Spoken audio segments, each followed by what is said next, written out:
Hello, everyone. We are here for the first remote episode of Stranger Rings. We are taking the precautions and not trying to die. Yes, plot twist.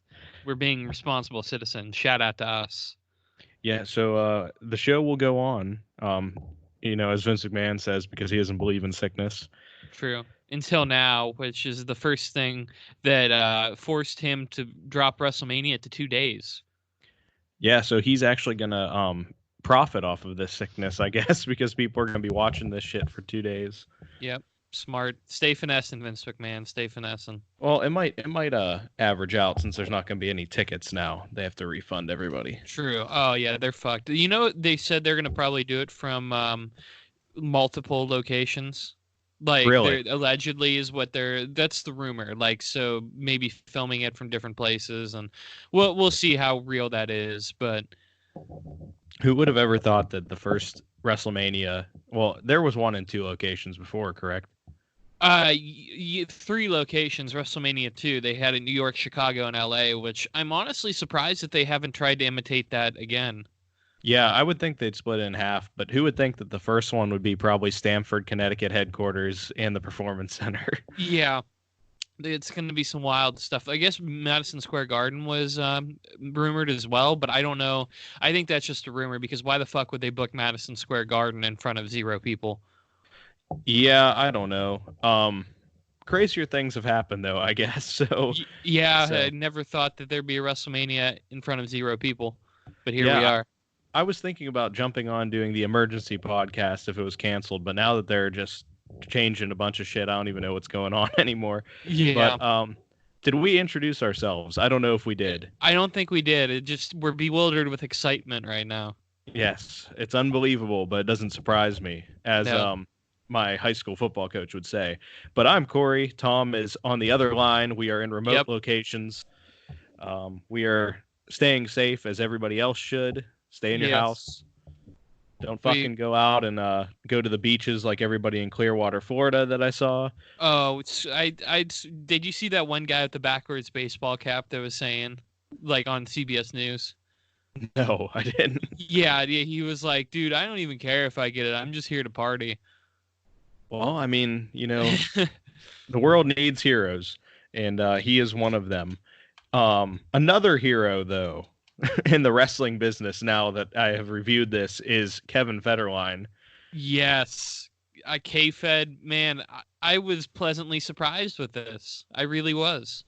And we didn't announce on the end of last episode what we were going to do because we were trying to figure out what we wanted to do with the whole DX thing going on Raw at this time. Also, Kerwin White has been thrown around, which we're going to get to next week. Oh, that's going to be fun. So we have K-Fed here and his appearances on Raw. We're talking about the one and only. He was the tabloid bad boy at this point, I guess, in America. He was Mr. Britney Spears. Yep, married to Britney Spears somehow. Her former backup dancer, I believe, according to my research. What a come up. He went from backup dancing to getting 2 kids with Britney Spears to being on Raw and having a bad rap album. So he really finessed his way. Not just a bad rap album, one of the worst in history, according to, what was it, Metacritic? Metacritic has it listed as the worst album in the history of the world, I guess. It's the lowest rated. Damn. So tragic. Playing with Fire was one of the most anticipated albums of 2006, I would say, at the end of 2006. Do you think we're ever going to get to Playing with Fire and cover that like we did the wrestling album? We might have to, because you know what? This was all to hype up this album pretty much, and it ended up being a lot better than it needed to be.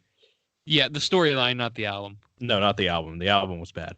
But so K-Fed, as we said, he was married to Britney Spears, but I think shortly after this they were divorced. Right. And this is right around the time where we were supposed to leave Britney alone, and she shaved her head and all that good stuff. Oh man, what a time to be alive. And she there's conspiracy theories out there that say this was all to keep the heat off George Bush, which I don't believe, but I would love if he was like, we need Britney Spears for this. Quick, let's drive her insane, have her shave her head, and beat up a car with an umbrella. So Britney Spears made a bad decision of marrying Kevin Federline, I guess. I don't know. Poor decision. He seems, from what the wrestler said, was actually a very respectful guy backstage. So maybe the bad decision was on Kevin Federline's part. We don't know. We don't know what's going on behind closed doors, but yeah, from what I read too, everybody said he was just very professional and was there to work. And I'll tell you, he was a better heel than probably half the guys on the roster. Like he was a better heel than Johnny Nitro was. Yeah, that's true. And Johnny Nitro, when he interacted with Kevin Federline, became a different character, I feel like. Yes, so, we'll get to that because I kind of saw the same thing when I watched it. So this all kicks off in October 16th, 2 days before my birthday in 2006. Yes. I remember watching this shit live, and I didn't really know who Kevin Federline was because I was like 12. I actually did know who Kevin Federline was, mainly because, as a very short story, so when I was a kid, I always had trouble tying my shoes, this is completely like different from anything. But they'd always come untied, and it was usually because I was too lazy to do it. But my mom said, well, if you don't start tying your shoes like that, you're gonna end up like Kevin Federline because he has people tie his shoes for him. Which I don't know if that's true or not, but I hope it is.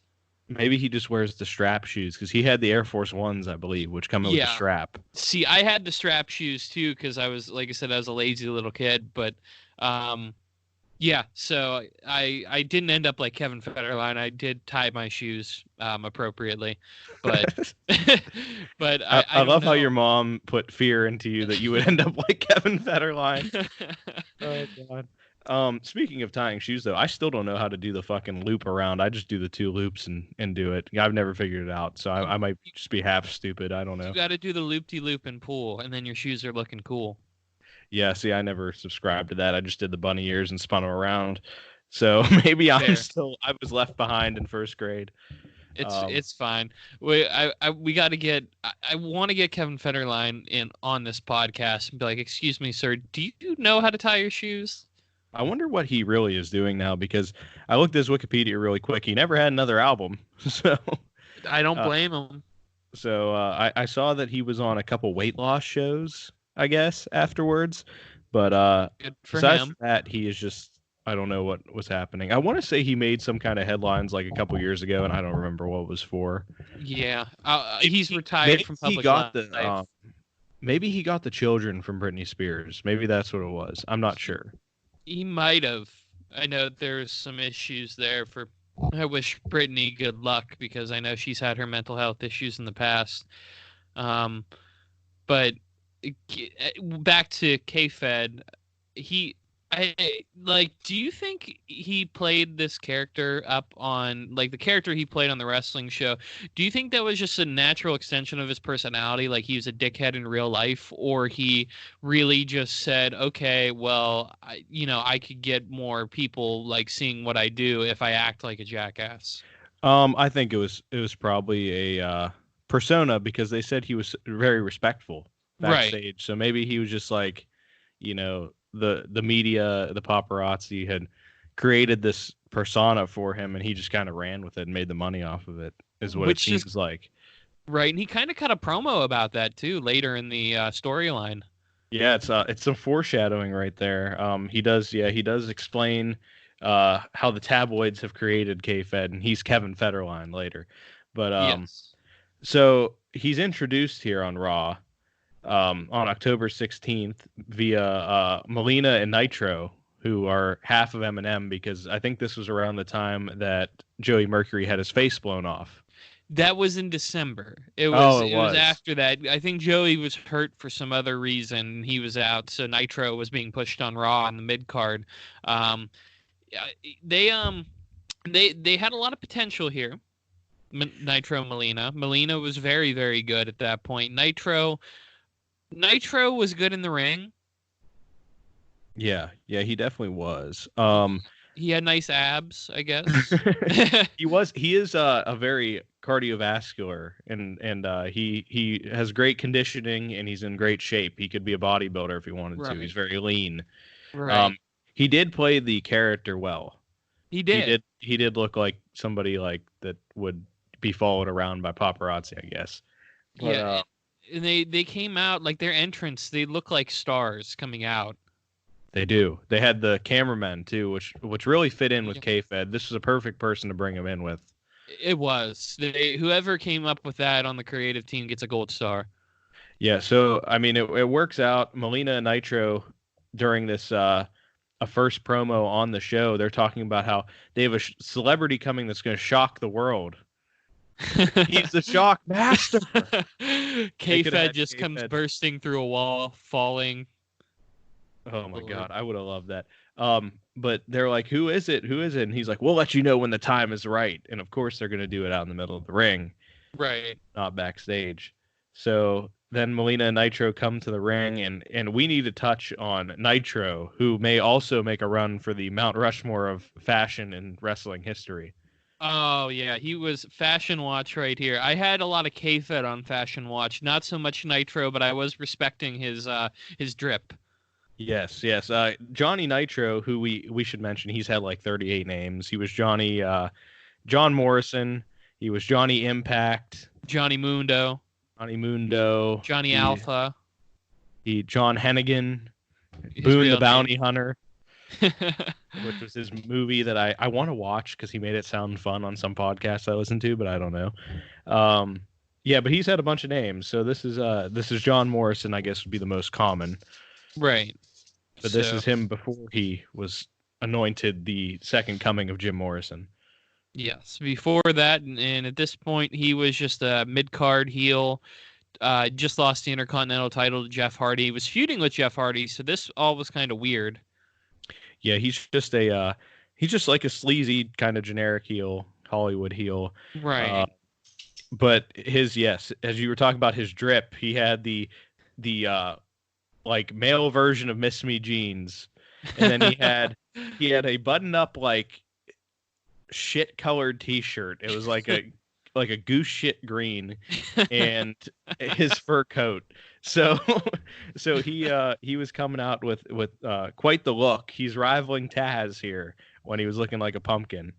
Yeah, Taz was taking notes over on SmackDown. Like, I wonder what he wore, or on ECW at that point. I wonder what he wore the next night during the taping, where he's like, "Oh shit, I gotta match up with his game right here." They really missed an opportunity. They could have had Taz be the stylist of Eminem. Oh man. Oh God! But so go back in time. So Melina and Nitro come down into the ring, and they keep hyping up their celebrity friend, and they said this guy is a trendsetter. He's an A-lister and all that good stuff. And then out comes Kevin Federline. And I'll tell you, it sounded like he got no reaction at first, but WWE overdubbed his music to some random trap beat. Mainly because he came out to his own song, America's Most Hated. Which is a great nickname and a great song title. It is. So, and I'll tell you, I listened to the song, and it was not good, but it was better than I expected it to be because I was expecting the worst ever. So I said, all right, I'm going to go to Playing with Fire. And I listened to like 2 songs from it. And I'm like, okay, yep, this was worse than I even expected. Is he better or worse than a SoundCloud rapper right now? Would he be big right now if he jumped on SoundCloud? I could see him doing okay on SoundCloud. Probably. You could understand what he's saying. Well, that's good. Which is always nice, but you kind of wish he'd be mumbling because that way you wouldn't have to hear his terrible lyrics. Yeah, that's true. So at this point, Nitro comes out and he proclaims that K-Fed is their homie, which Nitro starts taking up some rapper slang as soon as K-Fed comes out. Yep. Which is weird. Yeah, I wrote that he was the whitest person ever, the way he sounded. Like, he's our homie. Like... He sounded like, and this comes from a very white man, but like he sounded whiter than I do, like on a daily basis. Like this man, and he kept, like you said, week after week, he kept trying to drop in like hip hop slang because he was with K-Fed. Who, K-Fed just reeks hip hop. Yeah, the street cred of Kevin Federline, which we will get to later. Yeah, and he K-Fed also looks like every like white dude you went with to high school that thought he was a rapper. He's wearing the white rapper mid 2000 special with the oversized white t-shirt and some baggy cargos. The white Yankees hat. Oh yeah, and the Air Force Ones, the all white Air Force Ones. Yeah, dude, the way he dressed, he reminded me of a like sleazy version of our friend Craig's brother. Oh god. but like a really sleazy version of him, just because like Craig's brother was really into hip hop and he would wear that sort of thing because it was the style then. Yeah, that was the style for a minute. Yeah, so. He looks very 2006. Yes, he does. And he immediately comes out and is starting to get the heat, which you can't really tell because of the overdubbing when he came out, but he did start getting a good reaction. He did. Everybody knew who he was, which is nice. Yeah, and he throws that out there. He said, the ones that are booing me right now are the ones that keep buying magazines with my face in it. Oh, that was a killer line. Then it got a shit ton of heat too. And he's right though, because people like eat up that People magazine shit. So he was all over there during that time because one, Britney was crazy, and two, they just followed Britney Spears around because she was like still she was starting to fade out of the spotlight a little bit, but she was music wise, but she was still like one of the biggest pop stars in the world. Right. And he happened to make the meteoric rise from backup dancer to husband of Britney Spears. So yeah, and causing all that drama. Like he was perfect. And to mention it, Raw is in Los Angeles at this point. So it's like if somebody were to know who Kevin Federline is, it's absolutely going to be in Los Angeles. Yeah. And then they don't like him, but they know who he is. True. And Melina is eating this up, all the booze, and she says, K-Fed, why don't you debut a new song right here? Why don't you rap for us? Yeah. Oh, right before that, after Fetterline called the fans LA superficial posers, and Melina said, Kevin, that was so profound. It was very profound. I forgot. I was making breakfast while that part was on, so I missed part of it. But I did hear the new song debut line, and I was ready for it. Yeah, that was perfect. And he said, y'all want to hear me rap? And the crowd responded with, no. And he said, well, I ain't going to sing for you anyways, because you can buy the album instead. He's really hyping up this album, which was going to come out on Halloween, I learned from the commentators and Kevin Federline. Yes, he had said that he was going to lay down some fire at Halloween. Yeah, and then at one point he also said that the ghouls are going to take care of Cena during some promo because it came out on fucking Halloween. Yeah, like what the fuck is he talking about there? Dude, I don't even. He sounds like D'Angelo De Niro, where he's just talking nonsense, but with De Niro it works. True. So this all is to set up a little feud here with Cena, who John Cena has he shed his rapper gimmick, and just recently. So he's still in the hip hop world. He had an album which actually sold pretty well. I don't know if Kevin Federline outsold him or not. He did say that Cena had 500,000 albums sold, but that K-Fed was going to make that much in a week, I think was what he said. Yeah, I'm gonna look up the sales here, but Cena is out into the ring, and he is taking offense to Kevin Federline being a rapper. Yes, and he's heated. And at this point he's got his Marine character to the point where, so I started watching wrestling around here. I didn't know that John Cena was ever a rapper, and I literally thought that he was a Marine because they referred to him as the fucking Marine. Yeah, and it was like way too far. He was wearing camo. He had like the Marine hat. It was So I thought, I'm like, cool, this guy's a Marine. I like him. Like, not the fact that, okay, well, he's kind of stealing valor here. Like, yeah. Oh, and under former or other, oh my God, I can't speak today.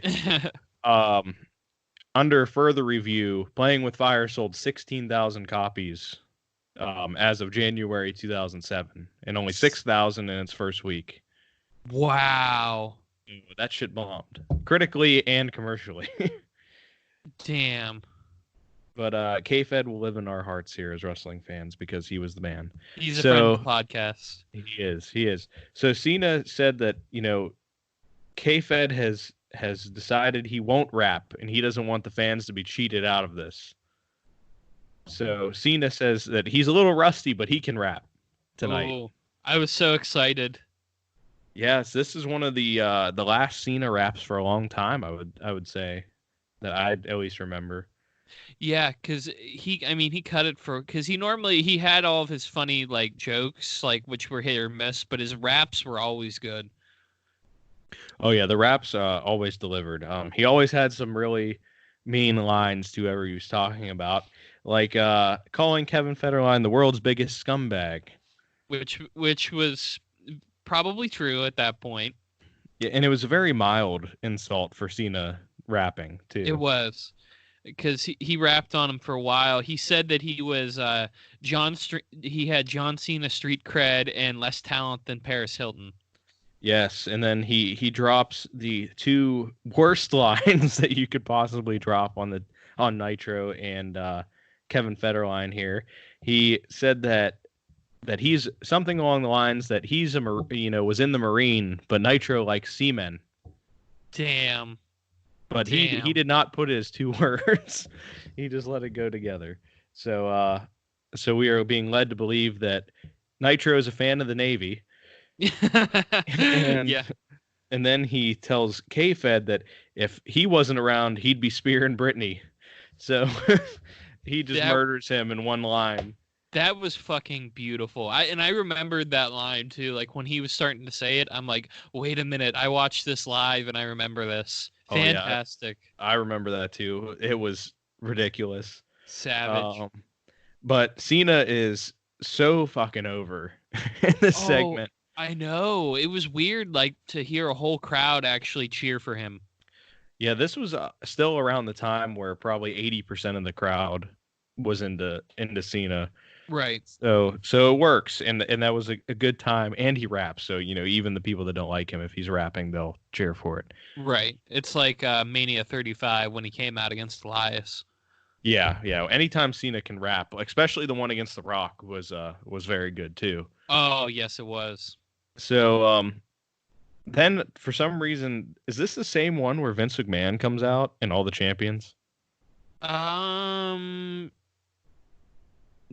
Yes, because I skipped through that part because I didn't want to watch it. I had no interest in that match. But so they're building this up. Kevin Federline is being infused into the storyline of the Champion of Champions match between Big Show and Booker T and John Cena, who are all the respective brand champions at this point. Listen, you got to put some respect on his name. It's King Booker. King Booker. Yes, he is the World Heavyweight Champion. Big Show is the ECW Champion. Cena, of course, has a spinner title. And K-Fed, he said, since you're a trendsetter, one of these titles is going to be on the line. Who would you vote for since everybody else is going to vote the same as you?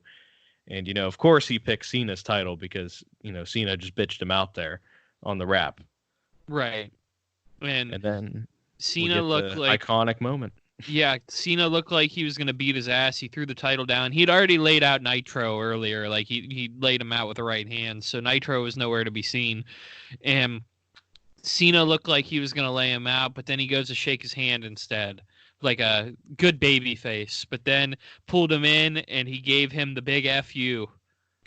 Or known to children and younger people these days as the attitude adjustment. But yes, it will always be the FU to me. Same. So, not my finisher name. Yes, exactly. He hits K-Fed with the FU and leaves, which will lead to the October 23rd Raw the next week after this, where they let K-Fed open the show. I love that decision. Like they probably what I'm curious about is so K-Fed sold that FU beautifully, by the way. Like he acted like he was fucking dead, which he took a good bump. I'm wondering if maybe they were only going to do that for 1 week, like with K-Fed, but it worked out so well. They said, hey, let's put you in the storyline. Yeah, I'm not sure because it was definitely to sell his album. Right. So I don't know how far they had planned, but I don't think they planned on it going till January of 07. Right. At least. It worked perfectly. But as you said, he opens the show on October 23rd. He's fashion watch. He's wearing a black sideways baseball cap, a black America's Most Hated T-shirt, 2 chains, like 2 chains. Yes. And his Air Force Ones. Just an amazing fashion choice by Mr. Federline. Mr. Spears is serving looks out here, so let's give him all the credit in the world. Yeah, he's he's out here. He's pissed too because he was FU'd. So he comes out and says that he wants his payback on John Cena. Yeah, and he's talking. They're in Chicago at this point, and he was talking about how everybody is saying how Cena embarrassed him, like on all. I guess it was on like Jimmy Kimmel and Conan O'Brien and stuff. And he said, "I'm not like the Chicago Cubs. I'm not a lovable loser. Big fucking heat." Yeah, of course. He gets heat with me too for that. God damn it. Yeah, and this was the time. Well, you're the Cubs expert, but they were really bad at this point, correct? Yeah, 06 was not a good year from my memory. I think well, at that point they hadn't won a World Series in almost 100 years. So yeah, it didn't matter either way. But yeah, I'm pretty sure that it was 06. We had a terrible record, so it was perfect. Yeah, so it works out. He knows how to get the heat. He's not looking for the simpy, as Scott Steiner would say. And he's getting all the heat that he wants. Like even his facial expressions and everything. He has a punchable face. Yeah, I was just gonna say that. He looks like a guy you just want to slap. It's perfect. So he also then brings out King Booker to the ring. Love it. And King Booker is very impressed with K-Fed. He called K-Fed's CD a treasure. You are a gifted and talented artiste, is what King Booker said about K-Fed. And I believe he said all the people want to be like K-Fed also. I believe that he said that. Great fucking line. The thing about Booker T as this character is his facial expressions were fucking ridiculous. Because he's talking this promo and his eyes are like bulging out. He has some weird, like, his mouth is like a half smile. It's just weird. King Booker is my favorite. We're going to have to do a King Booker episode because it's one of my top 5 favorite gimmicks of all time, I think. It's just so ridiculous. There's just no reason that Booker T would have ever became an Old English like man. It doesn't make sense, but after Booker T, or King Booker as he is right now, after he talks here, Big Show then comes out, and he also said that Cena should be beaten within an inch of his life. Yeah, that was harsh. Like, what did he do to Big Show? I don't know. I don't know what was happening with Big Show at this point that made him so angry. But during the yelling here, King Booker screams, "Boda Dash!" Yeah, yes, because he said, K-Fed, I'm going to win Cyber Sunday. That's what Big Show said. He interrupted him with that. And Big Show said, what does Balderdash mean? I honestly don't even know what was happening. But I love it, though. I was all about it. But this all leads to, of course, Cena is going to come out at the top of the ramp and run the 3 heels down here. He has some good lines. It's the traditional Cena fare at this point. Yeah, a lot of people, and I think, to be clear here, we are big fans of John Cena on the podcast. Yes, he is my the reason I started watching wrestling, because I was a big rap fan in my early days here with Eminem, and then when I played Here Comes the Pain for the first time, that was who I was told to be by my neighbor. So smart. So it worked out. Yeah, I was a huge Cena fan too back then, and like around like 2010 and 2011 is when it got rough. But like a lot of people didn't like this Cena; they didn't like him trying to be funny. I mean, at times it wasn't great, but it's still like I think it's still remarkably entertaining. Yeah, he's just so charismatic that it's hard for him to really ever bomb any promo like this, I guess. Right. With when you have lines like "This is the dumbest lineup of Celebrity Jeopardy" out there in the ring. One. I liked that a lot. And then he gives the 3 men across. He says, "What I'm looking at is big, royal pain in the ass" when he gets to K-Fed. So you get some good lines here. Yeah, he said that Big Show was a Marshmallow Man in Ghostbusters. Yes, and Jabba the Hutt in Return of the Jedi. Yep. And that he'd be starring in a new movie called The White Fat Albert. Oh God! And Big Show was pissed when he said that too. He starts cussing at the camera. Oh, it was great. He was like, "You motherfucker," and they had to cut away really quick. And then the best part of this promo, right? Oh, I know what you're getting to. Oh God, it was Booker. This John Cena says that Booker T has lost his status as a black man because he said that K-Fed's album was a treasure.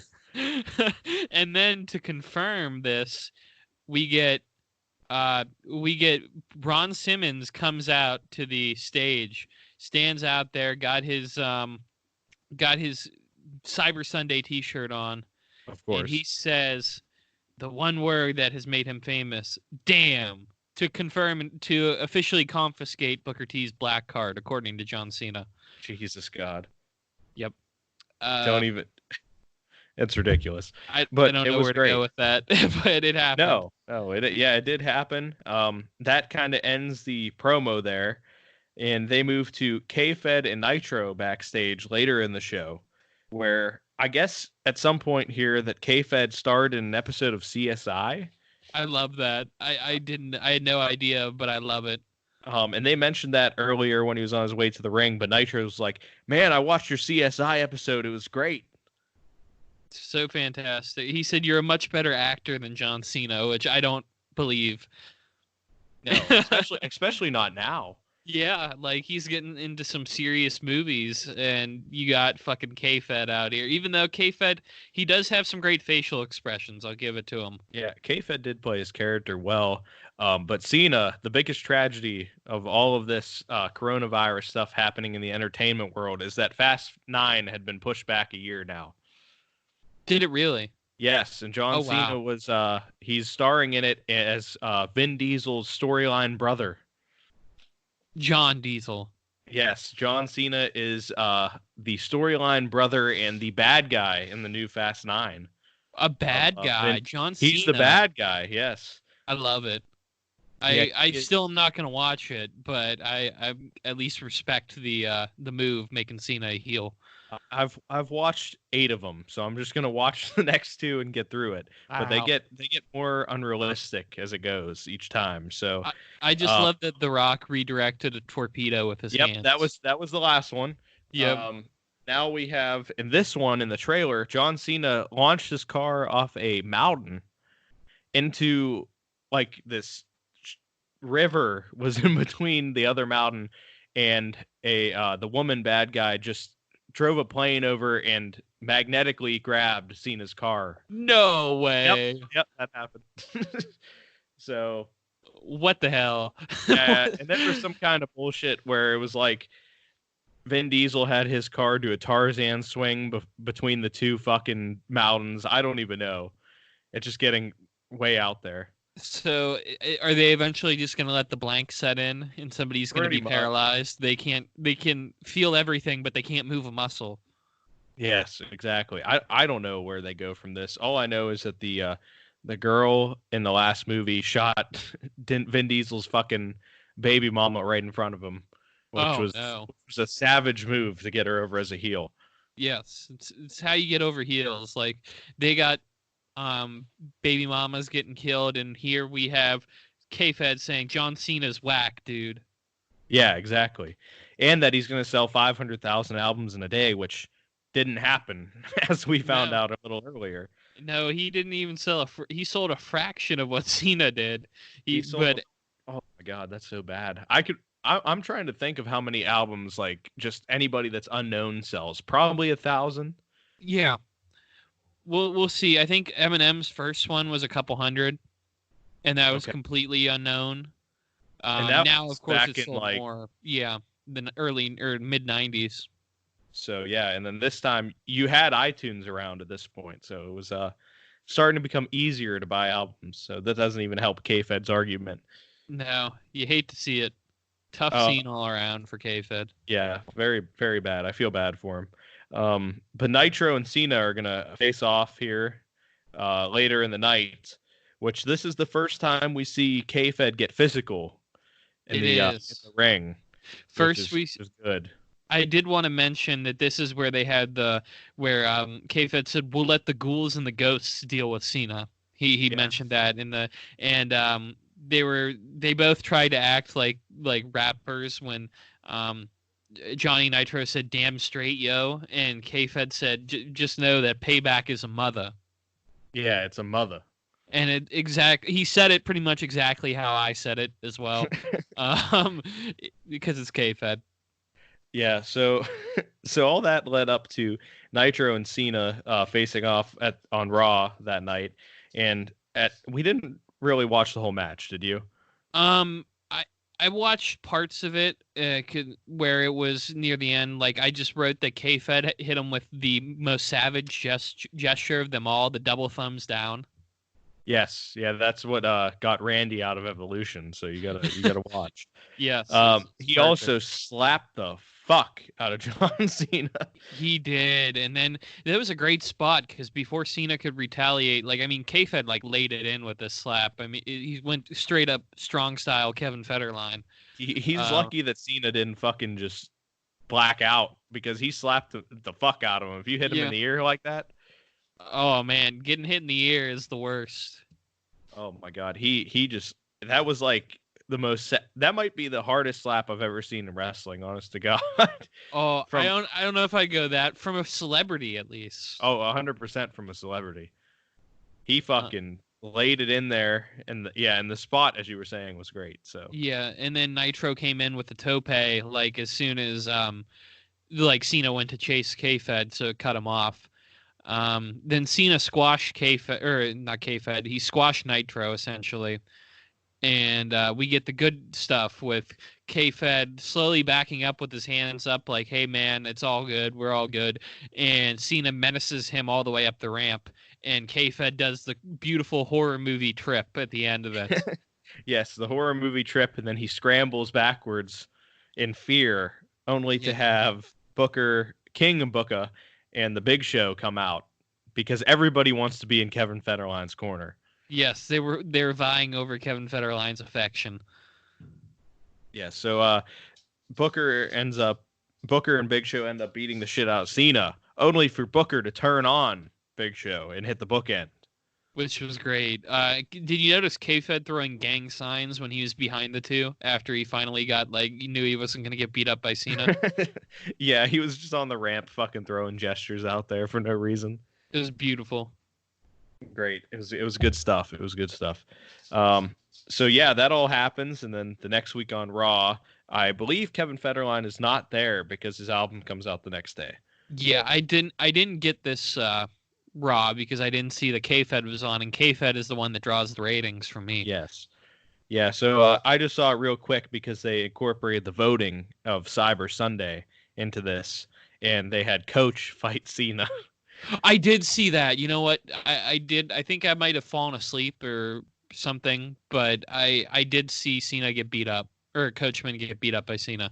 Yeah, so Coach is fighting Cena, and the only thing good about this is that Booker T is on commentary, and he's like, look at Coach. He's in peak athletic condition. And he's like, look at him throw that back elbow. He's just like running it down. And he's like, as Coach starts getting, as Cena comes back on Coach, he's like, Coach, move out the way, Coach. Like, he's just fucking yelling at him. So that was good. No K-Fed on that show, but Coach got to be in the ring, and Coach has a very underrated theme song.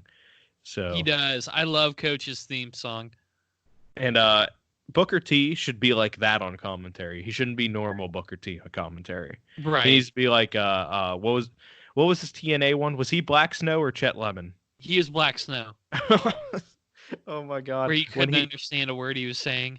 No, he came in though and started beating someone down with his mic on, and he's like, "Oh, Booker T's whooping his ass. Booker T's whooping his ass." Booker T is a treasure, man. Yes. Oh god. Man. So we get to Cyber Sunday, which is the big main event, Champions of Champions match. Booker, Big Show, and Cena in a triple threat. And the crowd voted on what title would be defended, and they really built it up like they kind of wanted it to be the WWE title. Yeah, but there was no way they could do that.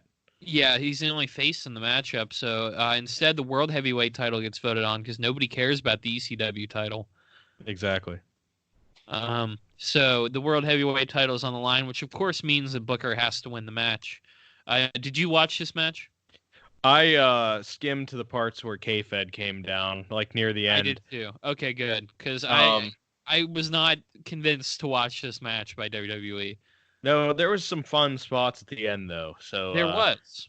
It worked out. At the end of the match, the first thing I caught was poor Queen Sharmell getting driven into the mat by John Cena. Oh, that was terrible. Like, she took that bump. It looked like it hurt really bad, and I just felt bad for Sharmell. Oh, my God. I was like, he's not going to do it. K-Fed's about to hit him in the back, and then, no, he did it. So WWE was like really, really liberal when it came to the beating of women. Like back then, it was ridiculous. Like I watched, I'm watching like early 2006 WWE, and I think they had Cena hit Lita with the FU, and then like Kurt Angle put the ankle lock on Melina in like back-to-back shows. Oh yeah, they used to do all that shit. They didn't really care. So yeah, Sharmell ended up having to take the FU because of it, but she sold it like a champ. She did. So what a professional there. But then after that spot, the STFU is locked in on Booker T, and K-Fed comes in to make the save. Fuck yeah, let's go, Kevin Federline. And Kevin Federline runs down and grabs the world title and hits Cena in the back, which just seems to make him angry. It doesn't really hurt him. Yeah, like he held his back for a second, then looked up and realized it was K-Fed and was like, what the fuck did you just do?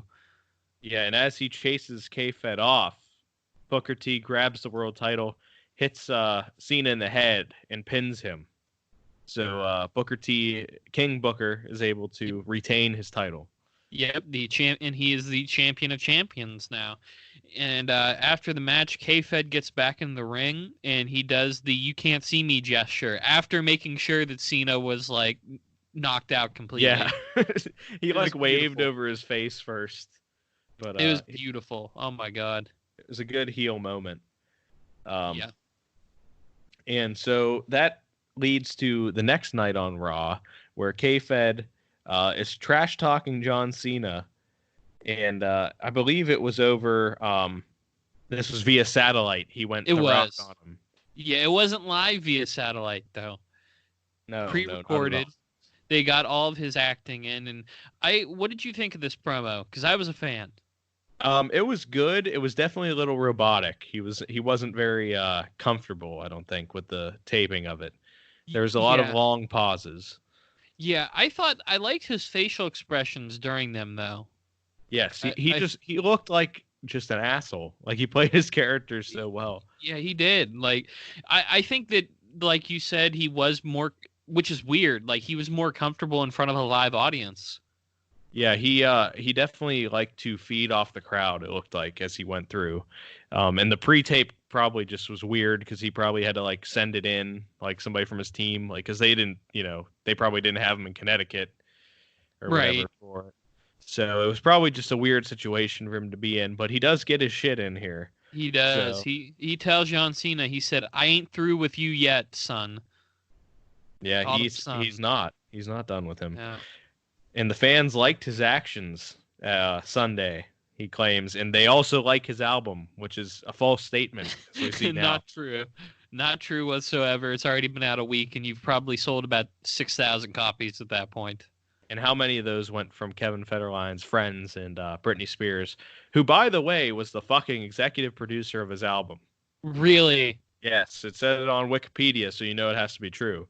Oh, she gave him all the money for that album. She must have really loved him, man. Or she just had such a break going in there that she was like, he was just somehow got her to sign off on this. That's fucking wild. Well, damn. Yeah, it's pretty wild. So he then drops the bombshell, though, at the end of this promo of challenging John Cena to a match on the first night of 2007, the first Raw. Yep.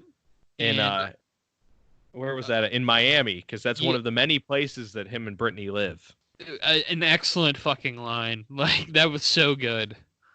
Yeah, Mrs. Spears, she must have been very, Mrs. Fetterline. Did she take his last name? No, absolutely not. Of course not.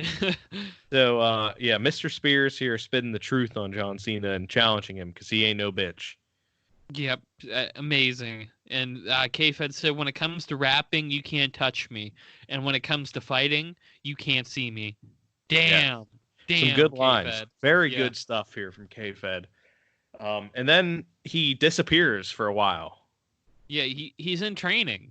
Yes, he is. He's training very hard for his match. He's also probably doing mini concerts of like 8 people in his basement.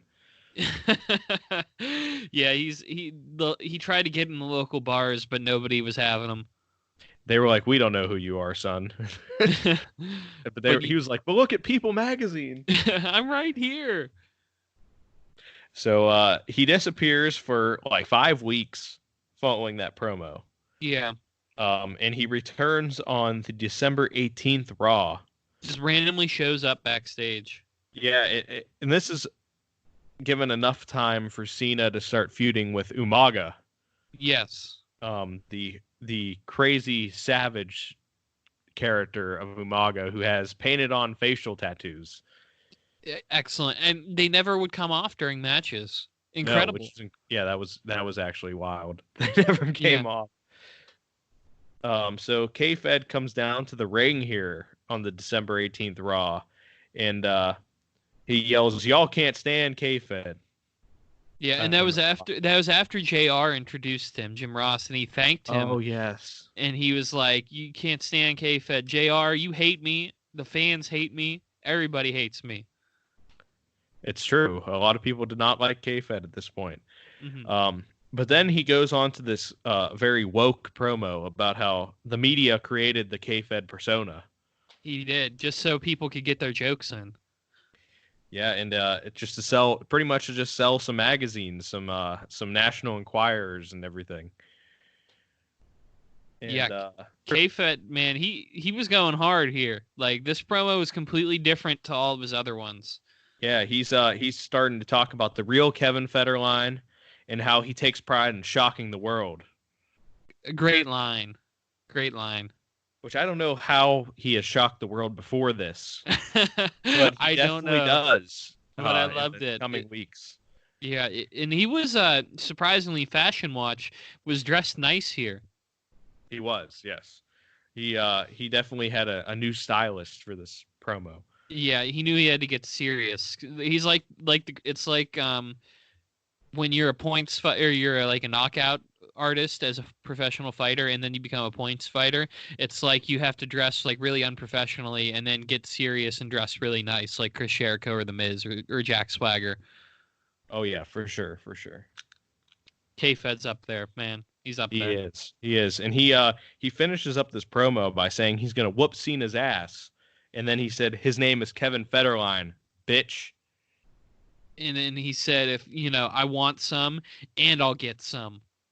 Yes, he's dropping the lines here. Anytime you say your name and then yell bitch, it always adds emphasis. It's true. Ask Roman Reigns, man. He was probably taking notes.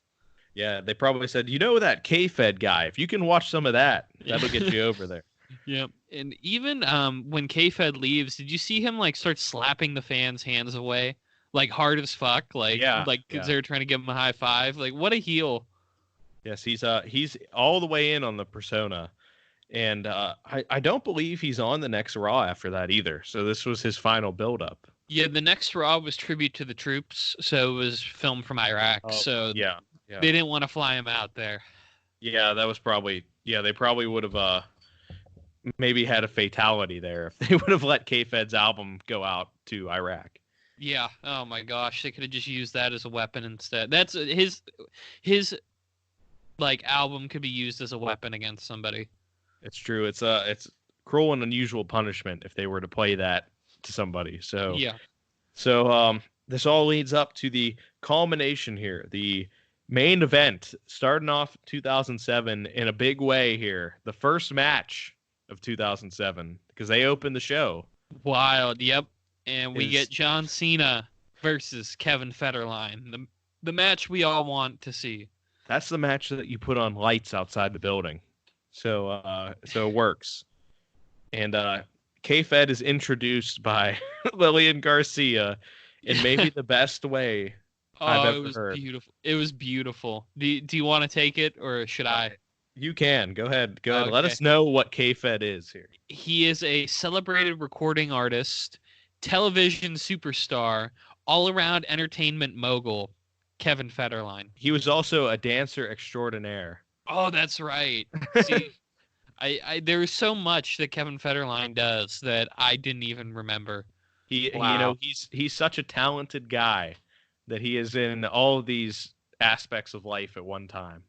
Gosh, he's like Da Vinci or somebody like that. He's just I was gonna say otherworldly artist. I was gonna say he's like Chris Brown. Oh, who was just talented at everything except for being nice to women. Yeah, or being a good human being. But, yes, yeah. But yeah, he's so athletic and a good actor and a good singer, but he just has that flaw of being a shitty person. Yeah, and K-Fed's better than that, I hope. Yes, he is. He has to be. Yeah. So K-Fed comes out to his America's Most Hated song. He is dressed in a black Everlast Team Fetterline boxing robe. Fucking awesome. Yes, he is. But he's still wearing, instead of like going with full boxer on him, he's still got the extra long cargos and baggy white shirt. Oh, it's beautiful. He's styling and profiling right here. He is. Ric Flair is probably so fucking mad that he was coming out and taking his spotlight as being the best dressed man in the business. Yep. Taz has probably had to be restrained from choking him out. Oh my God. So we get K-Fed comes out and he is completely in his element here. Like he's growing as a performer by the week. He is. He comes out, he's dancing to his music. He's driving the car with his fucking hand. Like gotta love it. He's in a music video. Beautiful. I did like to mention his song. There was a great line in there where he said he was handing out ass kickings like diplomas. Great. See, now that's a good line there. Let's go with that. I'll give him some credit like that for that. He also said something along the lines of this. I think he said this because of this marijuana. I'm sedated. Kevin Federline, America's Most Hated. So that kind of nullifies the other line. But you know what, K-Fed, I'll give him some credit for trying. Yeah, good for him. Good for him. So he comes out and he drops another bomb on everybody. He said that the match is a no disqualification match because he's scared that Cena's going to try to get the upper hand on him. Yeah, he said, "I don't want nothing stopping me from beating your ass." Yeah, he was ready to take Cena down, and then he also introduced Johnny Nitro as his personal trainer. Beautiful, his boy. This is they're really doing well with getting Johnny Nitro with K-Fed to give him some much needed credibility. Oh, of course. Not the other way around. They're not using Johnny Nitro to help K-Fed. Absolutely not. So K-Fed gets down to the ring. Cena comes down to the ring, and they stall a while. Well, K-Fed stalls before the match actually starts, which prompts the crowd in Miami to chant, "We want Britney." Amazing. Could you imagine if they would have got her to come out and be like, K-Fed, you need to stop all this bullshit right now? Yes, that would have been great. But K-Fed continues to stall here. He puts on some MMA looking gloves. Yeah, he puts in his mouth guard, and then he puts on fucking headgear. Yes, but then he, as it looks like it's going to start, he goes back to Nitro because you can't fight in a robe. So he gets his robe taken off, and all that good stuff. And then finally the bell rings. Huge pop. Pop for the bell ring, and they're ready to see Kevin Federline get his ass whipped. Yeah, he is. They've built this up very well. They have. And it starts off with Cena letting K-Fed get a headlock on him, which is broken very easily by the champ. Yeah, all he does is pick K-Fed up and, was that when he put him on the top rope? No, this one he just kind of breaks it. Oh, he just throws him off. Okay, yeah, you're right. Yes, and then following that, he gets a chair. Johnny Nitro gets a chair and slides it in the ring, and you think, oh, K-Fed's going to grab him and slap him with it and knock him out, but instead, he sets up the Master Lock challenge. Yeah, K-Fed takes the gloves off. He's ready to put this full Nelson on fucking Cena, and like Cena breaks this like submission super fucking easy, and his selling was amazing too, where he's just like, "Are you kidding me? Really?" Oh yeah. And then he, after he breaks that and Cena looks a bit annoyed, K-Fed gives him his hand for a test of strength. Oh, that was a beautiful fucking spot. I forgot all about that. It's ridiculous. And then he takes the test of strength into an armbar. Yeah, like, you know that was the one thing that they trained him to do. Like, Nitro's like, all right, if you get him with this cross armbar, you're going to fucking tap him out. But instead, that doesn't work as Johnny Nitro probably thought it would, and Cena picks him up and then puts him on the top rope. Yep, just completely muscled him up like it was nothing. And then Nitro tries to interfere at that point, and Cena keeps killing Nitro during this entire thing. Like, you saw all the clotheslines that he hit Nitro with, right? Oh, yeah, they were pretty bad. Yeah, just stiff as fuck. That was another thing that I picked up during this feud was that Cena had another move in his moves of doom, which was a clothesline after the 2 shoulder blocks. It was so nice. I wish that he would do that again because like he threw a very nice clothesline, but I assume that he probably took people's heads off with it. Yeah, which is good. It's great television. It is. But yeah, he used to throw the clothesline in there and really fuck people up. Like just ask Brian Kendrick back in 2003. Oh, remember that when he broke his fucking nose? Yeah, I forgot that happened. Yeah, he almost killed the poor man. Love it. Love it. Strong style John, man. He was stiff as fuck. We need John Cena to do a run in Japan with like Okada. Oh man, could you imagine like Cena and Tanahashi fucking oh dude. That'd be beautiful. That would be the match. Oh man. I see now you gotta stop that because now I'm gonna have to go on like TW and make that. Yeah, so you gotta book it. So following that run in by Nitro, K-Fed hits the low blow to Cena, who has balls of steel and no-sells it.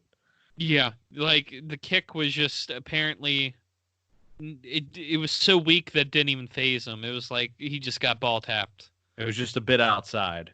Yeah, he just missed. So instead, Cena gets him up for the FU. He doesn't hit it though. No, because fucking Umaga has to come in and ruin everything and laid waste to Cena. Yeah, with the Samoan spike, such a feared maneuver at that point. Yes. Yeah, it was actually fucking killing people. It was terrifying. It was. I remember Umaga having one match with a jobber, I think, and he did the Samoan spike like so many times to the throat that the guy started bleeding from the mouth. I like it. See, that's the way to get it over. It is. You're getting the simpy from the people if you get hit with that. Yeah. So after that happens, I believe he's hit with the title also. Yes, he was. He got laid out at that Spinner Championship. And then as Cena is down, K-Fed throws an elbow over him. And we get a 1, 2, and 3 count. And K-Fed has pinned the world champion on live national television. Without breaking a sweat. Yes, not even having to hit a move. Well, he did hit an arm breaker, or the cross arm breaker. But there is a lot of heat. Oh man, I remember as a kid being so angry over this, so fucking angry. It was just so fucking ridiculous because you go into it and you're like, oh well, this is fucking. He's just gonna beat the shit out of him for like 3 minutes and then win. But when they threw this in there, people were not ready for it. Jeez, I still can't believe this happened, and this was what 13 years ago. Yeah, it was almost. No, it is 14 years ago, which is crazy in itself. Yeah, no, 13 because it's 2007 at this point. I was thinking it was 2006. Okay. Oh, so okay. The 13 years ago. But after the match, they cut backstage, and K-Fed is celebrating like he's going to Disney World and he won the fucking Super Bowl. Oh, that's beautiful. Oh wait, you forgot. After he won, he started throwing gang signs in Cena's face, and then made it rain in the ring. He threw up a bunch of dollar bills. That's what you have to do if you're going to beat the world champion. Gosh, K-Fed, what a treasure this man is. King Booker was right. He is a treasure. And then, so we go backstage. K-Fed's celebrating. There's a bunch of women that aren't Britney Spears back there with him. Maria tries to interview him, and that doesn't end well. No, because we get Coach coming in, too, to interrupt it. Jonathan Coachman, and I wrote here that that K-Fed was celebrating with Nitro Coach random women. And for that, though, did you see Maria get the fuck slapped out of her? No. Oh my God, you missed that? Holy yeah, shit. How did I miss that? So she tries to come in. It's like a very weird break they put in there. And she tries to come in, and she's like, K-Fed, let me get an interview. And Melina opens the door, and she's like, he doesn't need to do an interview, whatever. And he said, and Melina says, I'm feeling gracious, and I'm going to give him a treat tonight when I see you out in the ring, bitch, and then slaps the shit out of Maria. Oh, my God. Poor Maria. Fucking ridiculous. I mean, it was a hard slap. It was disgusting to listen to. What is with this group slapping people and calling them bitch? I don't know. She just said, you gonna meet me out in the ring, bitch. You got to give that dramatic pause. And then bang, Maria lost the makeup on her right side of her face. Damn. So, K-Fed celebrating. Coach is there, who I would love to celebrate and party with Coach. Absolutely. He seems like a blast. And he's going to continue this role K-Fed is on tonight. He said Cena's not out of it yet. We're going to ruin his 2007 as it starts. And he makes a match with Umaga, Estrada, Coach, and Nitro. A 4-on-1 handicap match for the main event. Just very strange. It is very strange. But we got to get the Simpy back to Cena. So right, after losing to Kevin Federline.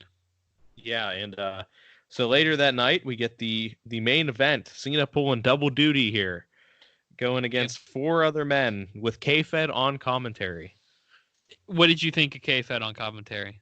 He didn't really get to say much because it was short, but I thought it was good. Yeah, he was hyping up his boy Johnny Nitro. It's like, that's Johnny Nitro, that's my boy. Like, getting him over. Yeah, he is a big friend of Johnny Nitro. I wonder if they still talk. I would love if they still talked. If I ever had one question for Johnny Nitro, it'd be like, so how did you get along with Kevin Federline? Exactly. I think Kevin Federline must be such a great worker that they are probably best friends still. I want to believe that more than anything. So Cena and Umaga start this match off, and they just trade shots for like 30 seconds here. Yeah, Cena's fucking pissed. Yeah, and this ends up being one of those really fast-paced matches where Cena just starts beating the fuck out of everybody. And he doesn't sell. Like, Cena doesn't because a lot of his matches like around them would be him getting beat up for like 20 minutes and then he hits a few moves and wins. Which was the only with the mid-carders that he would wrestle. But he not so much the really talented guys, but here it's beautiful to see him on offense because he's just fucking people up. Yeah, he doesn't care. He's selling how pissed he is that he had to be embarrassed by Kevin Federline. And while Umaga gets thrown out of the ring, Nitro starts fighting Cena, and K-Fed says, get it, boy, Johnny Nitro. So that's something there. And then Cena also knees Umaga in the balls to get the advantage here. Yeah, he did, and there was no disqualification on that one. Yeah, no. This is a handicap match. I believe it was no wait. It was disqualification. Yeah, that's what I mean, but there was no disqualification on that move. Yeah, which is weird. That was weird. Yeah. Okay. Yeah, very weird. It was, especially for what happens next.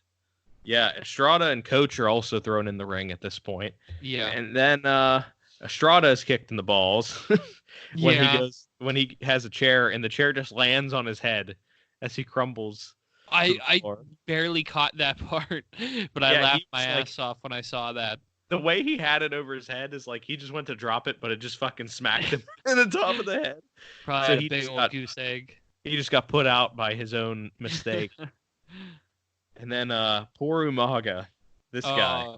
That man would take.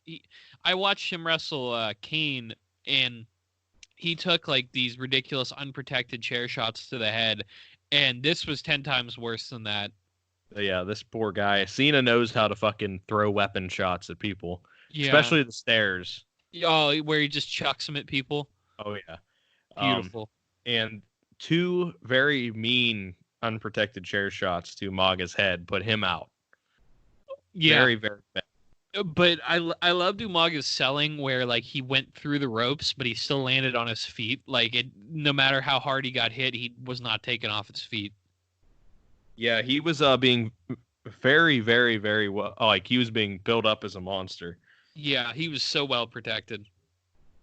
And so after those chair shots, we get an FU to Coach and FU to Nitro, and the match is ended by disqualification. So Cena lost twice this night.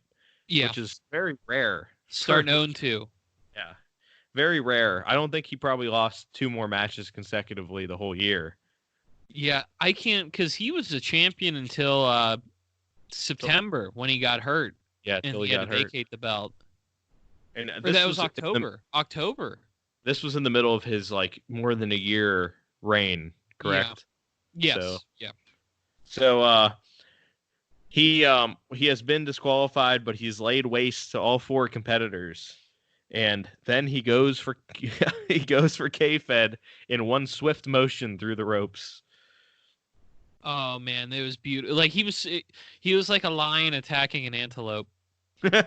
Like he just pounced on this motherfucker, and K-Fed like legitimately didn't seem ready for it. Like he tried to throw off the headset and immediately just got snatched. Yeah, he got thrown in the ring and was like staggering around, like he really didn't know what the fuck was going on. Yep. But we get the payoff here. The beautiful right in the middle of the ring, like it was nothing. Cena milked it for a while, and then he hit him with a big FU. Beautiful. And that would be the last we saw of K-Fed. Disappointing. Which is very disappointing that we don't see him again. I mean, because this was a beautiful way to end the storyline. I'm mad that he never got to be guest host when they started doing that. Oh, they missed a big opportunity.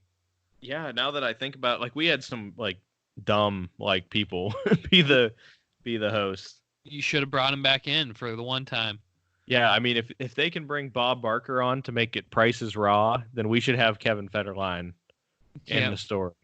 Oh man, this was so much fun, this storyline. I had a wonderful time watching this. Yeah, it wasn't too long. It did what it needed to do.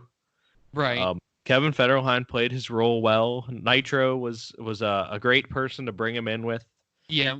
So it all worked out. It did. I'm not sure about the wisdom of having Cena lose to Kevin Federline, but at least it looked like a complete fluke, and he got his heat back.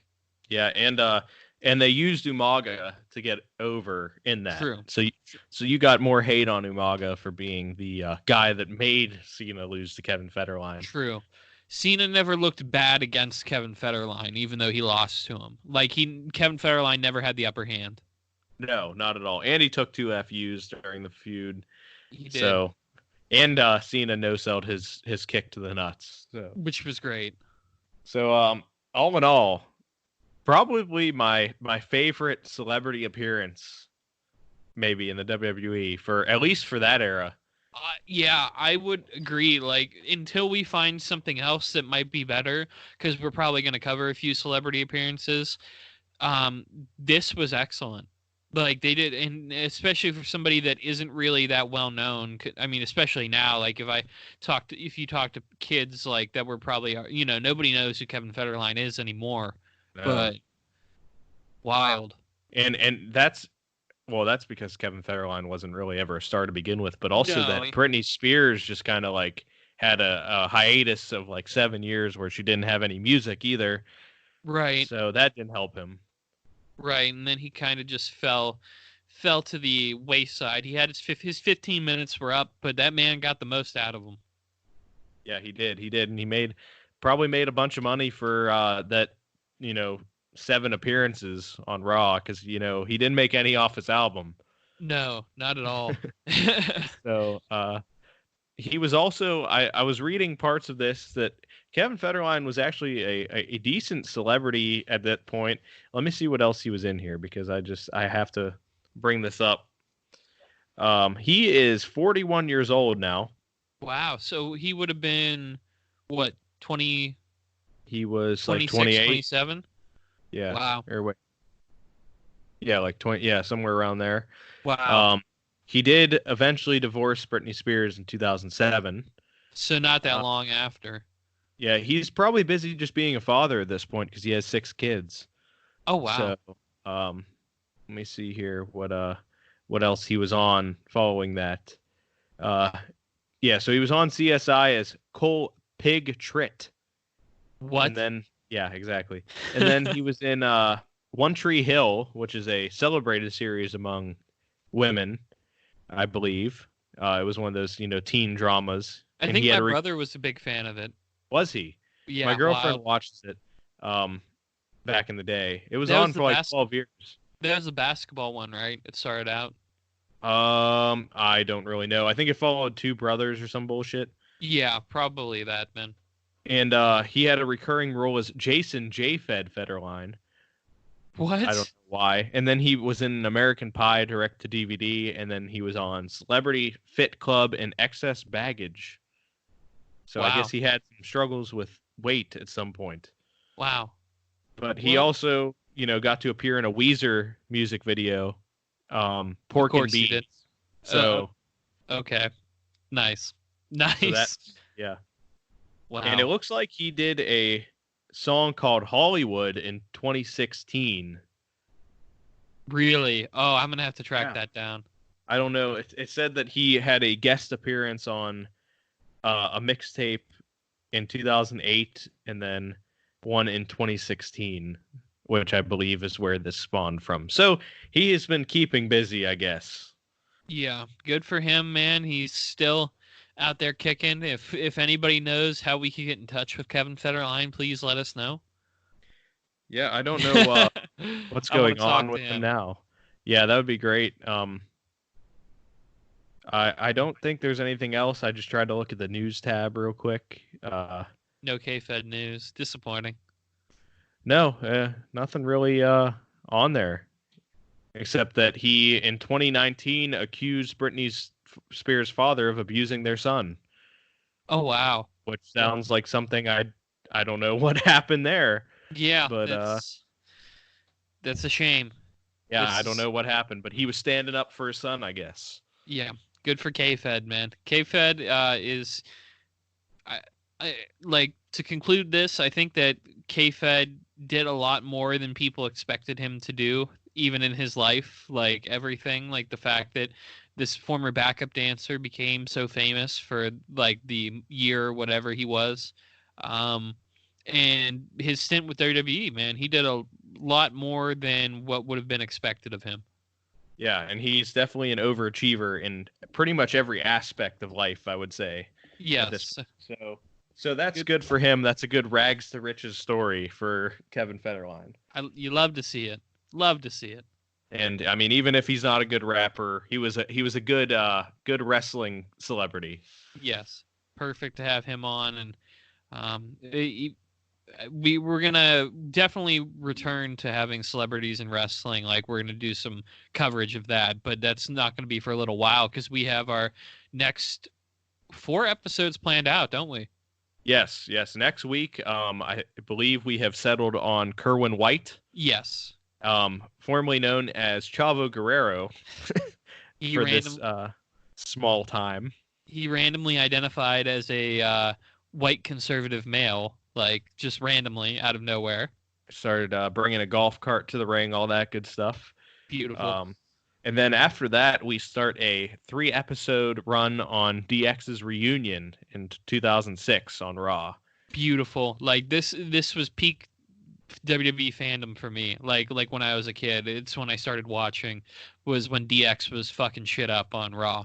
Yeah, this is where you get to a bunch of good stuff with the Spirit Squad. You get the McMahons involved. A lot of crazy shit going on at this point. Yep, and that's why it's going to take up 3 episodes, because there's a lot to unpack there. Yes, there is. But these Kerwin White will be next week, and then the good old DX days of 2006. So as we continue to do the remote locations in the midst of this pandemic, but we will get to the other side of this. Take care of yourselves. Yes, absolutely. We got this. Run around at a trampoline park or some bullshit at this point. Be safe out there. We don't need anything worse than what we have. So Yep, don't panic either. We'll flatten the curve, everybody. Yes, we gotta follow the orders for right now. Yes. And then hopefully at some point we will be past this, and hopefully the next couple weeks or months. Yeah. And then we'll be able to record once again in Skull Studios. Yes, Skull Studios. And so we will be here next week. We plan to keep releasing these unless something happens. And we hopefully can be the escape from the coronavirus pandemic. Yes. That wrestling fans need at this point, because it almost fucked WrestleMania completely up. Right. So.